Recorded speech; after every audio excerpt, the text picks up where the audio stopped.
Stitching ഷോപ്പിൽ നിന്ന് നേരെ ഞങ്ങളിത് ഒരു ഫാൻസിയിലേക്കാണ് പോണത്. SM സ്ട്രീറ്റിൽ തന്നെ കോയിൻകോ ബസാറിനുള്ളിൽ ഗുഡ്വിൻ എന്ന് പറഞ്ഞിട്ടുള്ള ഫാൻസിയിലാണ് കയറിയിട്ടുള്ളത്. അപ്പം സത്യം പറഞ്ഞാൽ ഇവിടെ എത്തിയിട്ട് എനിക്കെന്താ വാങ്ങേണ്ടതെന്നുള്ള കാര്യം ഞാൻ മറന്നുപോയി എന്നുള്ളതാണ് സത്യം. അത്രയധികം കളക്ഷൻസും കാര്യങ്ങളും ഉണ്ട്.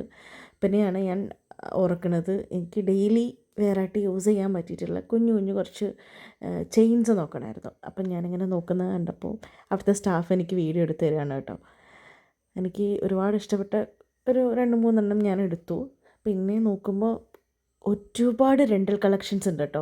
നിങ്ങളൊന്ന് വന്ന് നോക്കൂ. കോഴിക്കോട്ടുകാർക്ക് അറിയാം, എങ്കിൽ കൂടെ അറിയാത്തവരും ഉണ്ടാവുമല്ലോ. അപ്പോൾ നിങ്ങൾക്ക് വേണമെങ്കിലൊന്ന് വന്ന് നോക്കൂ. കോയിൻകോൻ്റെ ഉള്ളിൽ തന്നെയാണ് വരുന്നത്. ഇതേ നല്ല ആംഗ്ലറ്റാണ്, എനിക്ക് ഒരുപാട് ഇഷ്ടമായി. അങ്ങനെ ഞങ്ങൾ അവിടെ നിന്ന് നേരെ ഇറങ്ങി. ബാക്കി നെക്സ്റ്റ് വീഡിയോയിൽ.